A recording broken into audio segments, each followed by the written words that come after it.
गायत्री महामंत्र एक बार मेरे साथ दोहराओ। ओम भूर्भुवः स्वः तत्सवितुर्वरेण्यं भर्गो देवस्य धीमहि धियो यो नः प्रचोदयात्। कल आसन की बात आप लोगों से चल रही थी। आसन का जो वास्तविक उद्देश्य है, किसी भी चीज को स्थान देना, किसी भी चीज को स्थान देना का मतलब है आसन देना। आपके यहाँ बाहरी कोई व्यक्ति आता है तो आप उसको बैठने के लिए आसन देते हैं। अब मैं आपसे पूछ रहा हूं, क्या आपके जीवन में अन्न के लिए, जल के लिए, वायु के लिए स्थान नहीं है? क्या आपके जीवन में अच्छाई के लिए स्थान नहीं है? मैं एक बात पूछना चाहूंगा, अगर आपके घर में कोई आपका रिश्तेदार आए तो उसके आने के लिए आपको उसकी व्यवस्था बनानी पड़ती है कि नहीं बनानी पड़ती है?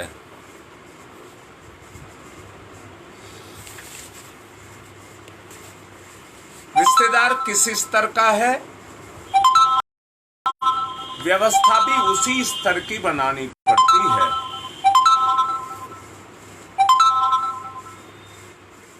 आपके घर में कोई मंत्री आने लगे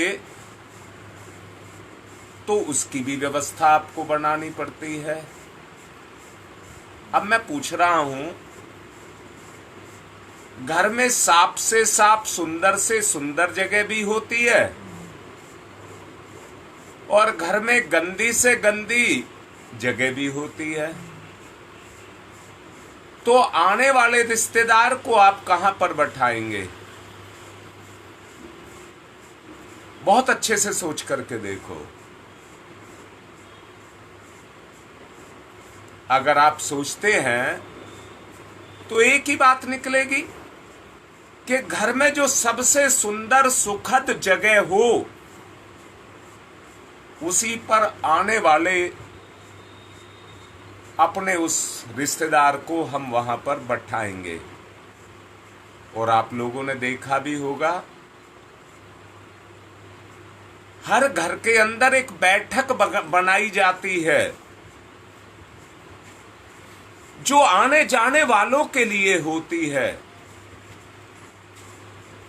और उसमें वो सारी समुचित व्यवस्थाएं जुटाई जाती हैं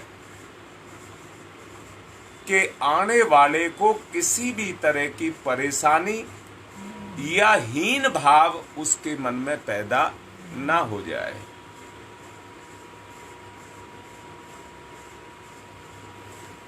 आपके जीवन में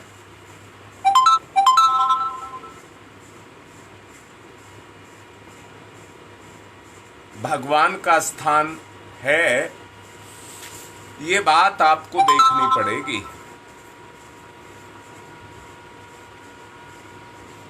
और क्या आपको देखनी पड़ेगी?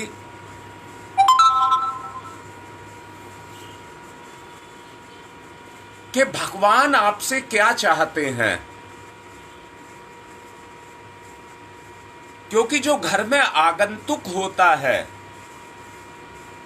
आदमी अपनी सारी व्यवस्थाओं को बंद करके उस आगंतुक का ध्यान रखता है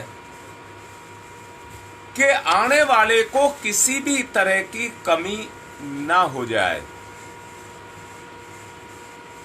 और एक बात और रखता है, आजकल तो हमारे यहां पर यह परंपरा नहीं रह गई है। पहले पैदल चला करते थे, थकान आदमी को हो जाती थी। जो बहुत सम्माननीय रिश्ते होते थे, उनके आगमन पर घर के मुखिया या दूसरे सदस्य उनके पैर पखारा करते थे। पैर पखारने का मतलब है कि जो थकान चढ़ी है शरीर पर, यात्रा की जो थकान चढ़ी है शरीर पर, वो उतर जाए,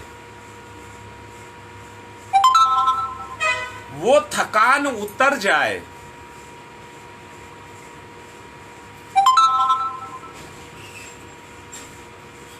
अब मैं एक बात आपसे कहना चाहूंगा, हमारे जीवन में जो स्थान है सन्मार्ग पर चलने के लिए, सन्मार्ग पर चलने के लिए जितनी भी अच्छाई हैं, जितने भी शील स्वभाव हैं, जितने भी आत्मीय गुण हैं,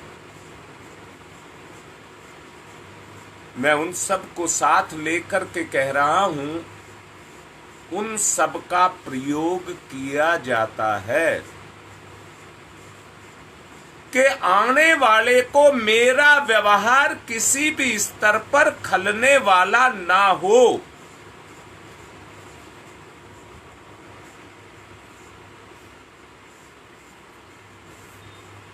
आने वाले के लिए उसके मन के अनुकूल अगर व्यवस्था मिलती है तो उस व्यवस्था को देख करके वो बहुत प्रसन्न होता है।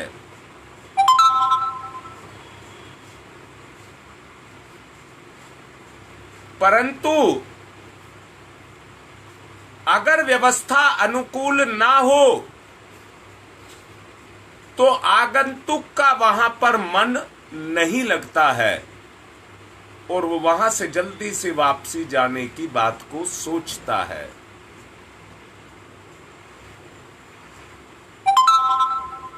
अब मैं फिर से आपसे कहूंगा, जिस भगवान को हम अपने जीवन में लाना चाहते हैं, भगवान की जो विशेषताएं जो उसने हमको दे करके रखी हुई हैं, जब उन विशेषताओं को हम अपने जीवन में ईमानदारी के साथ क्रियाशील करेंगे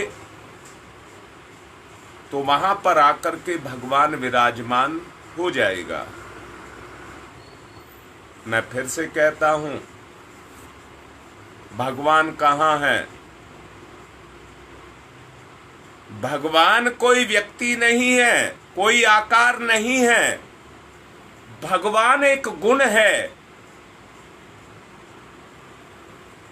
जिसकी चेतना में भगवान के गुण क्रियाशील हो गए, उसकी चेतना में उतना ही भगवान क्रियाशील हो गया। सच्चाई को देखो,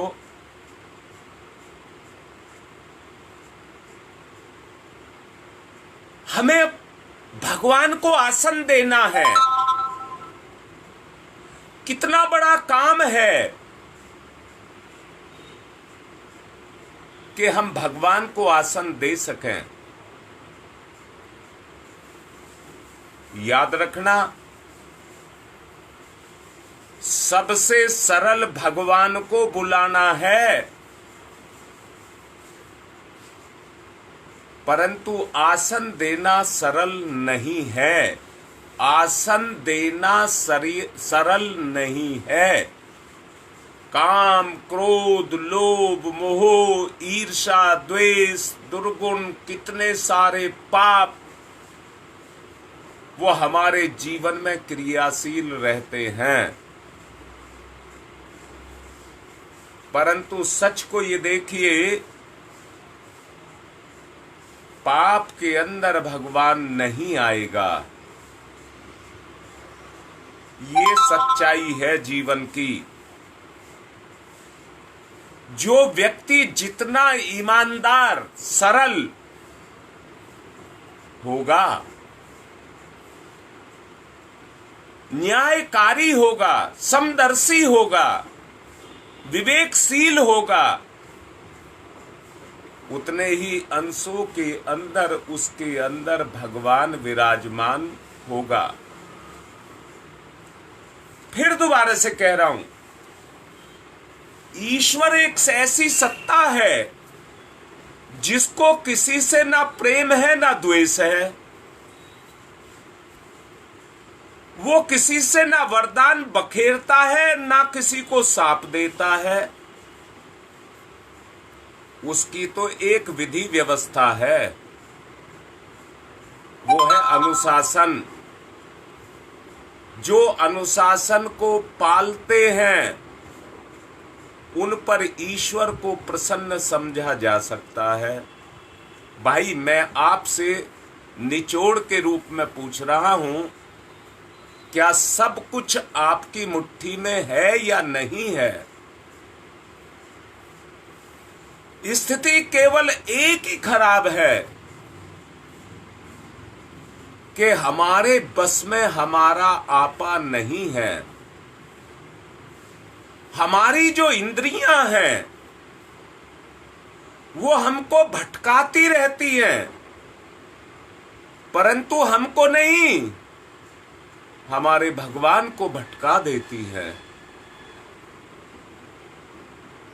इसलिए उस अनुशासन को, जो ईश्वर का अनुशासन है, उसको हमको मानना पड़ेगा। मैं पूछ रहा हूं, मिठाई का हमारी जिंदगी में स्थान है? शोक मोज का, चटोरेपन का स्थान हमारी जिंदगी में है? पापों का स्थान हमारी जिंदगी में है?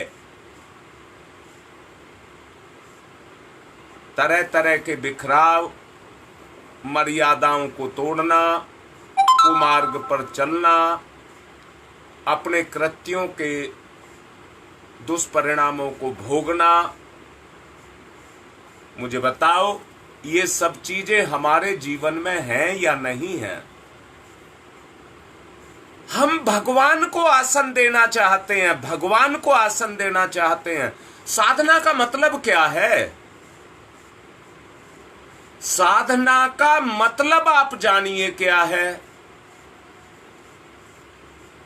अपने आप को साध लेना। जैसे साइकिल चलाने वाला साइकिल को चलाता है ना, साइकिल को नहीं चलाता, साइकिल को साधता है और उसको गति देता है, परंतु वो साइकिल उसके शरीर को लेकर के एक जगह से दूसरी जगह पर जाती है, उसके शरीर को गति कराती है, मंजिल पर पहुंचाती है। इसी को साधना कह रहे हैं।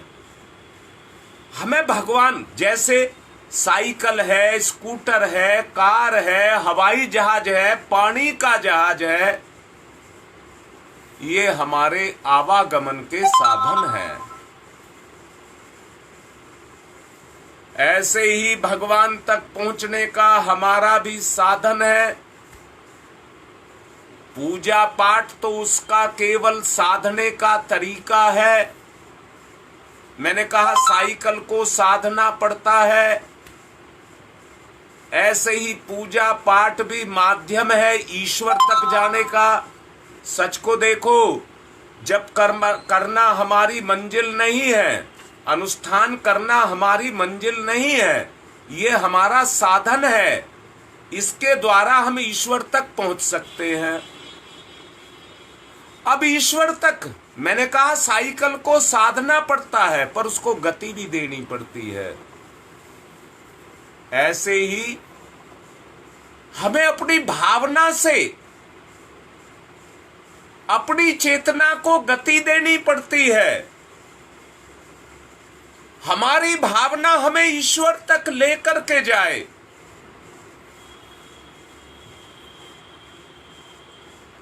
ईश्वर एक नियम व्यवस्था है, उसका एक अनुशासन है, उसी ने बनाया है, पर वो उससे बंधा भी है। सभी प्राणी, सभी पदार्थ इसी अनुबंध से बंधे हुए हैं और उसी अनुबंध के बीच में रह करके वह अपने कर्मों को कर रहे हैं, क्रियाओं को, कर्म मत कहिए, अपनी क्रियाओं को कर रहे हैं। दुनिया का सारा परिकर क्रियाशीलता पर ही टिका है। एक प्रवचन अभी मैंने कुछ पिछले दिनों दिया था, जिसमें मैंने बताया था दो पदार्थ तब तक नहीं मिलते हैं जब तक वो आयन के रूप में टूट नहीं जाते हैं। और आयन क्या है? एनर्जी के पैकेट। एनर्जी के पैकेट, आयन के अंदर घुलन मिलन की प्रक्रिया, उनमें वो क्षमता होती है कि वो एक दूसरे के साथ घुल मिल सकते हैं।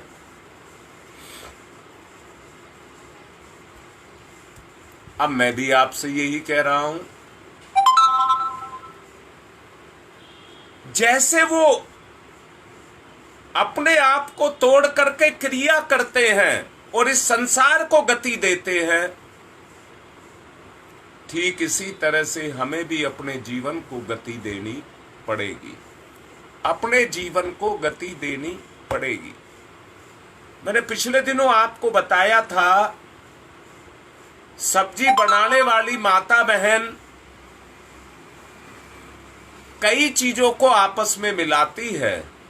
तेल भी मिलाती है, जीरा भी मिलाती है, हल्दी भी मिलाती है, मिर्च भी मिलाती है, उसमें टमाटर भी डालती है, उसमें और दूसरी तीसरी चीजें भी उसके अंदर डालती है।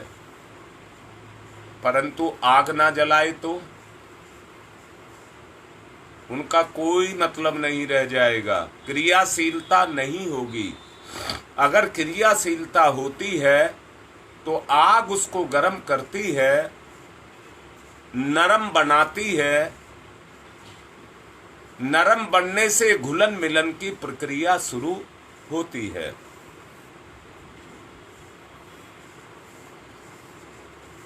मैंने कहा ईश्वर अनुशासन का नाम है, नियम का नाम है, और नियम बांधता है।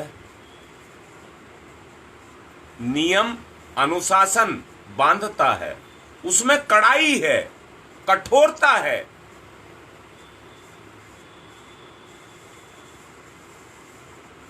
जो उस नियम को कड़ाई के साथ पालन करता है, चेतना की नम्रता उसके अंदर पैदा होती हुई चली जाती है, उसमें नरमी आ जाती है। मनोहार या उपहार, इससे भगवान को प्रसन्न नहीं किया जा सकता, उसको सहमत नहीं किया जा सकता। इसलिए प्रत्येक आस्तिक का यह कर्तव्य है कि ईश्वर को सर्वव्यापी न्यायकारी मान करके अपने चिंतन चरित्र को सही खरा बनाए रखे। उसमें ना स्वेच्छाचार स्वयं बरते, ना उच्छृंखलता किसी को बरतने दे। वहीं पर मिलन की प्रक्रिया पूर्ण होती है। मिलन की प्रक्रिया वहीं पर पूर्ण होती है जहां पर ईश्वरीय नियम को तोड़ा गया। वहीं पर ही ईश्वर का जो अनुशासन है वो टूट जाता है और ईश्वर हमारे प्रति कठोर हो जाता है। मैंने अभी कहा था, जो अनियमितताओं को बरतते हैं वो अपने ही कर्मों के जाल में फंस करके तरह तरह के दुखों और कष्टों को भोगते हैं। नियंता की क्षमताएं तो असंख्य हैं, वो अलग अलग उद्देश्यों के लिए अलग अलग हैं। इसलिए आदमी को विभिन्न प्रकार के प्रयत्न करने पड़ते हैं।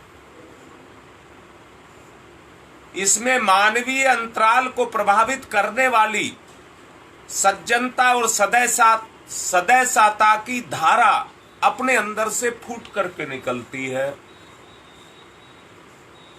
जो हमें सत्प्रवृत्ति संवर्धन के लिए प्रेरित करती है और प्रेरित करके उस काम को करने के लिए हमारे जीवन के रास्ते को हमारे लिए खोलती है।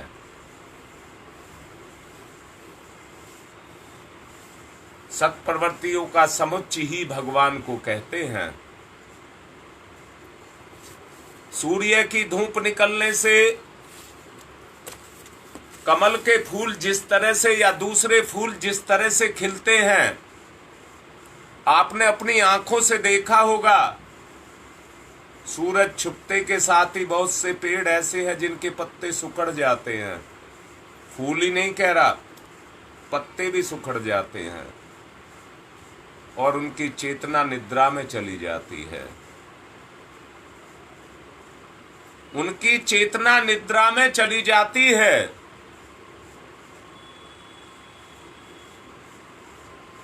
परंतु जैसे ही सूरज निकलता है, उनके पत्ते और फूल सब खिलने लग जाते हैं।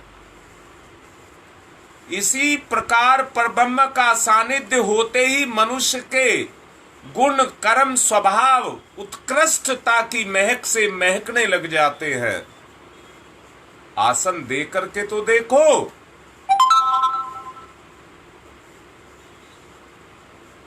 अपने अंदर से वो महकने लग जाएंगे।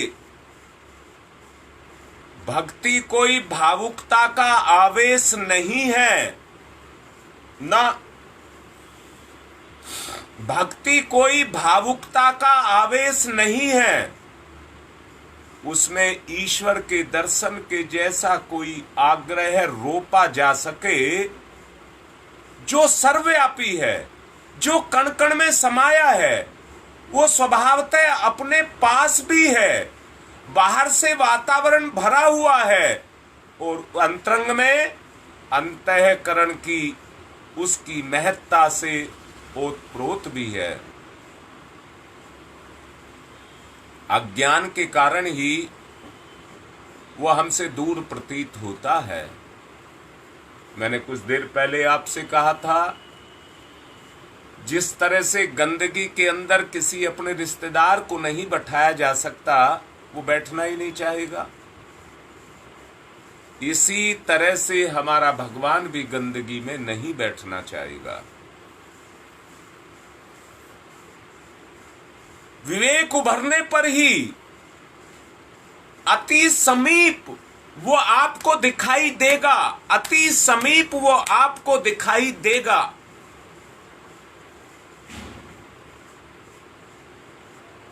विराट ईश्वर।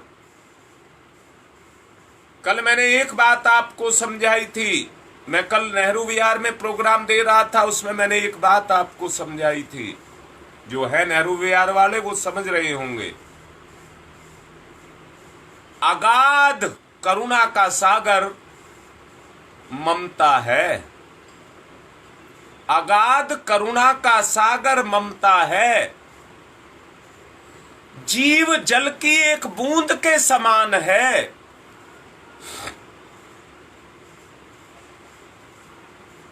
भगवान ने इंसान को दो रूप में तोड़ा है, एक स्त्री और एक पुरुष। एक स्त्री और एक पुरुष के रूप में तोड़ा है। मैंने कहा ममता अगाध सागर है, सिंधु है, बिंदु का विलय उसके अंदर सहज और स्वाभाविक है। सिंधु के अंदर बिंदु का मिलन सहज और स्वाभाविक है। जो गुण एक 10 साल की लड़की में है, वही गुण 30 साल की औरत में भी है, और वही गुण 50 साल की औरत में भी है। 10 साल की लड़की के अंदर वो गुण क्रियाशील नहीं है, 30 साल की के अंदर वो क्रियाशील हो गए, 50 साल की में वो निष्क्रिय हो गए। गुण है, जब से जहां से जीवन है, एक औरत में औरत के गुण हैं और एक पुरुष में पुरुष के गुण हैं। औरत की अपनी विशेषताएं हैं और पुरुष की अपनी विशेषताएं हैं। अब मैं एक बात कहना चाहूंगा, अगर आप पत्नी हैं, जो मैंने कहा है, अगर आप पत्नी हैं तो अगाध सिंधु आपके अंदर विराजमान है, परंतु क्या आपकी ममता ने अपने रिश्तों को पाग दिया? क्या आपकी ममता ने आपके रिश्तों को पाग दिया? साधना तो तब होगी जब आसन मिलेगा। पहले आसन तो दो। अब तो एक दूसरे के प्रतिद्वंदी हो गए, पति पत्नी एक दूसरे के प्रतिद्वंदी हो गए, और उसका कारण पिछले दिनों का स्वार्थ, पिछले दिनों का स्वार्थ। दुनिया ऐसी ही नहीं थी। माँ बाप का स्थान दुनिया में कितना ऊंचा है,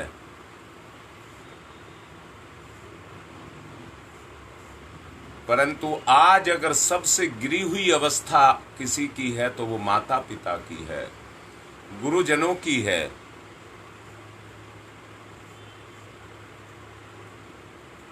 मैं फिर से कह रहा हूं, परब्रह्म का सानिध्य मनुष्य को गुण कर्म स्वभाव के रूप में मिले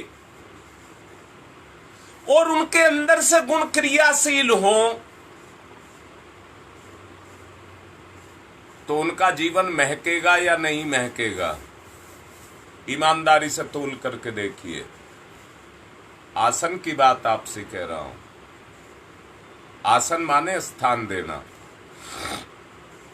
आसन माने स्थान देना। मैं कह रहा हूं, मां के अंदर समेटने की क्षमता है, सबको अपने में समाने की क्षमता है, वो सबको अपनी छाती से लगा करके सबको सृजन करने की क्षमता है। और कैसी क्षमता है? अपने लिए नहीं बनाएगी, अपने परिवार के लिए बनाएगी। खुद भूखी रह जाएगी, अधछिकी रह जाएगी, पर अपने परिवार को नहीं रहने देगी। पिता के अंदर भी समर्पण का भाव है। जो भी कमाता है वो अपने परिवार को न्यौछावर कर देता है, परंतु आज उसकी कोई स्थिति को नहीं समझ रहा है। तुम भगवान को आसन देना चाहते हो, पहले घर में अपना निर्धारण तो कर लो। अनुष्ठान केवल माला घुमाने को नहीं कहते हैं। जिस आसन पर बैठ करके माला घुमानी है उसके साथ भावनात्मक लगाव को जोड़िए, उसमें हृदय की प्रार्थना को लगाइए और परिवर्तन को देख लीजिए। आप उस परिवर्तन को, मैंने कहा गुण कर्म और स्वभाव की बात मैंने अभी की थी, आपका महकने लग जाएगा। विराट ब्रह्म ईश्वर का सदृश्य स्वरूप है, शक्ति स्वरूप है, सर्वव्यापी सत्ता का वास्तविक स्वरूप है, निराकार हो सकता है पर गुण के रूप में झलकता है। कर्म के माध्यम से गुण के रूप में झलकता है। ध्यान धारणा का आध्यात्मिक साधना परक उद्देश्य पूरा करने के लिए कोई प्रतिमा बनानी घड़नी पड़ती है।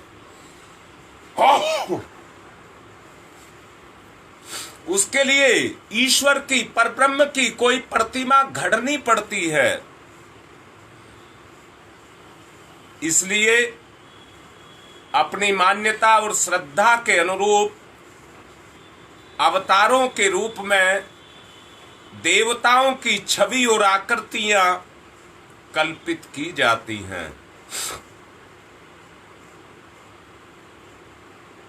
अनेक संप्रदायों के भगवान अनुयायियों की मान्यता के अनुरूप सृजे गए हैं। जैसी मान्यता वैसे ही सृजा गया है। इसलिए एकम सद विप्रा बहुधा वदंती, शास्त्र की उक्ति है, उसके अनुरूप एक को ही बहुत रूपों में दृष्टिगोचर होने वाला कहा गया है। आवश्यकता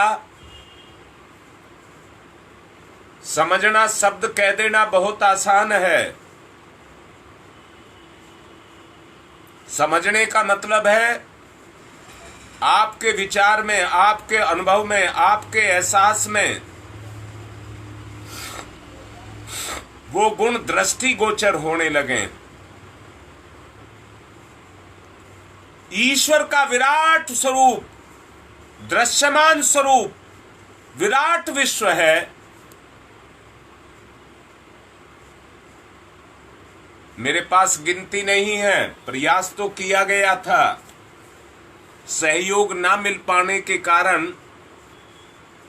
अनुष्ठान कितने व्यक्ति कर रहे हैं इसका आंकड़ा नहीं लगाया जा सका। पहले चरण का मैंने आपसे कहा था, गुरु गर्भ में अपने आप को विराजमान करने का, उसका एक चरण, पहले चरण का भी एक चरण अभी पूर्ण हुआ है और परिवर्तन 15 तारीख से किया गया है। वहीं से पहले चरण का दूसरा उपचरण शुरू हुआ है। मैंने कहा हमारे पास आंकड़ा नहीं है, सहयोग की कमी रही है। मैं गलत शब्दों में नहीं कहना चाहता, सहयोग की बहुत बड़ी ताकत होती है। एकजुट हो जाओ, एकजुट हो जाओ, कुछ पा जाओगे। अगर बिखरे रहे, अपने अपने स्तर पर बिखरे रहे, अपनी अपनी चलाते रहे, तो मिलेगा कुछ नहीं, मिलेगा कुछ नहीं। 3 महीने का समय दिया गया है। जिस तरह से गर्भ की पुष्टि 3 महीने में होती है, 1 महीने में जानकारी होती है।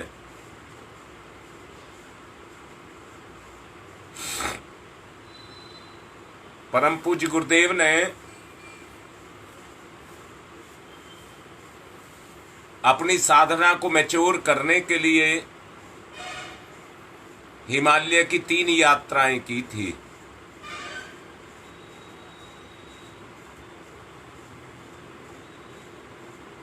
और 3 यात्राओं में गर्भ के वही 3 चरण पूरे किए थे।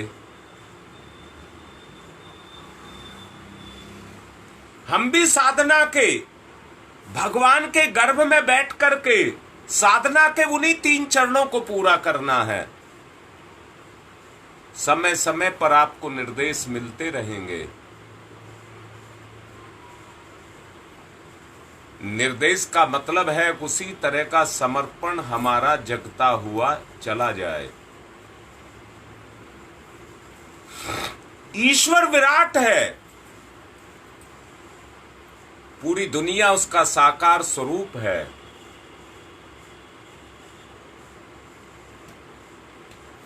अगर उस विराट का दर्शन हमारे आचरण में हो जाए, जिस तरह से अर्जुन को, यशोदा को, कौशल्या को, काक भसुंडी को भगवान ने अपने विराट के दर्शन कराए थे, चर्म चक्षुओं से ये रूप कोई कभी देख सकता है। विराट विश्व की पूजा, उसकी स्वच्छता, प्रगति, सुसज्जा उसके लिए रूप में की जा सकती है।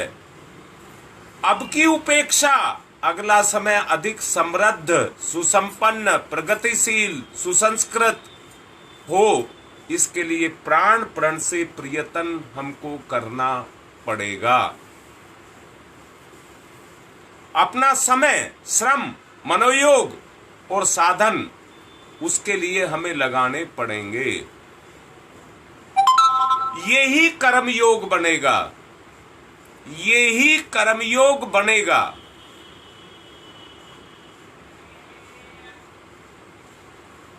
अपनी तरफ से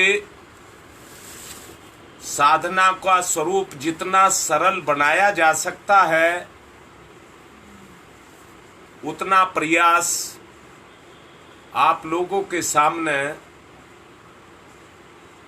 अभिव्यक्त करने के लिए प्रस्तुत किया जा रहा है।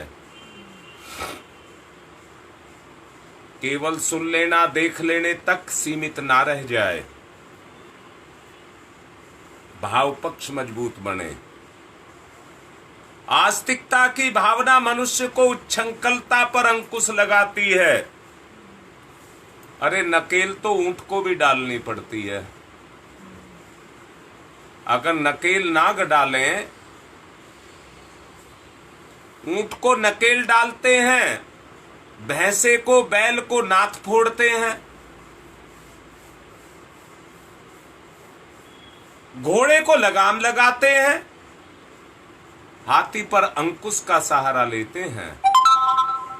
सर्कस में जानवरों से काम लेने के लिए उनका जो शिक्षक है वो चाबुक का इस्तेमाल करता है, उनको डरा करके अपनी इच्छा में चलाने का प्रयास करता है। इस मान्यता के मार्ग पर लोग कुमार्ग पर चलना छोड़ करके सन्मार्ग को अपनाएं। इसलिए आप लोगों से कहा गया है, सन्मार्ग वो ही है। मैंने कहा था धर्म क्या है? जो आपको संतुष्टि दे, शांति दे, वो धर्म है। वो कर्म जो आपको शांति दे, वो धर्म है।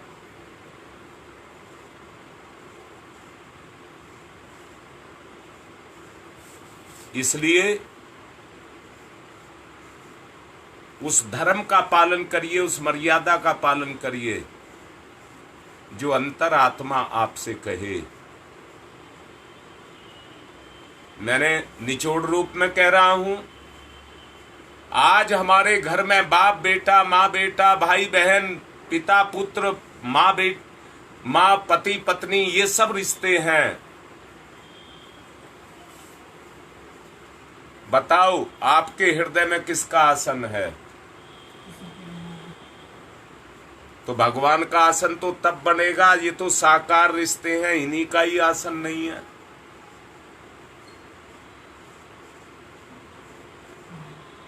इसलिए अपने आप को बदलिए। आप बहन हैं, आप बेटी हैं, आप मां हैं, आप पत्नी हैं। आपकी उस रिश्ते में अनंत ताकत है, अनंत ताकत है। दुरुपयोग मत करिए, उसका सदुपयोग करिए। कोई किसी पर बोझ नहीं है, ना कोई किसी का गुलाम है। ना कोई किसी पर बोझ है, ना कोई किसी पर गुलाम है। भगवान ने सबकी स्वतंत्र सत्ता दी है। मैं पूछता हूं, घर में एक बच्चा पैदा हुआ है जो जन्म से अपने साथ अपने दुर्भाग्यों को लेकर के आया है। अगर सारा घर भरा पूरा आत्मीयता से है तो उसके दुर्भाग्यों को मिटा देगा कि नहीं मिटा देगा। परंतु आज व्यक्ति सौभाग्य को लेकर के आया है। आज का वातावरण उसके सौभाग्य को मिटा करके दुर्भाग्य में बदल देगा। रिश्ते की कदर नहीं है। इसलिए निचोड़ रूप में कह देना चाहूंगा,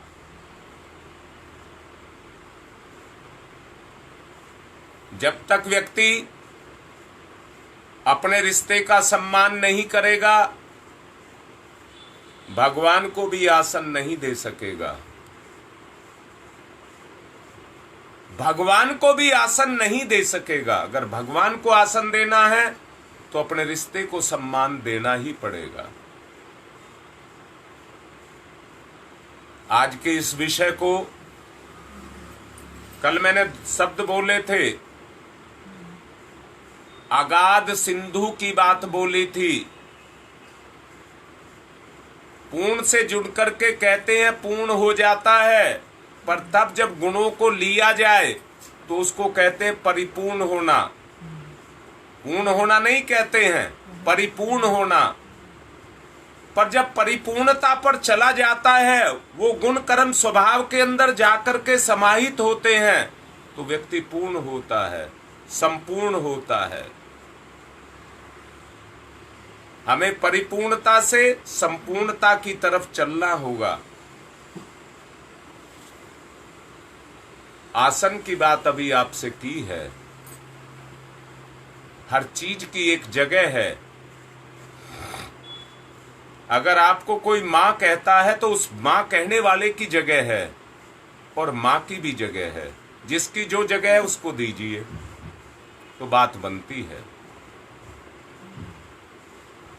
आज की बात को यहीं पर संपन्न कर रहा हूं और सबसे एक निवेदन कर रहा हूं। नेहरू विहार से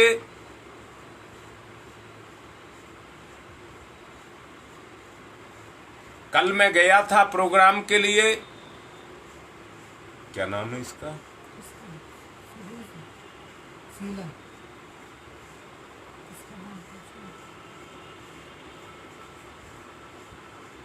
मुझे 10,601 रुपया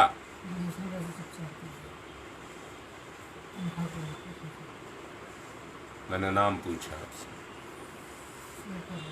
शेखर ने अपनी पहली तनख्वाह मुझे दी है 10,601 रुपया। आप सबसे प्रार्थना कर रहा हूं,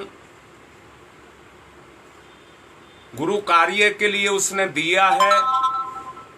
आप सब उसको अपने आशीर्वाद देना।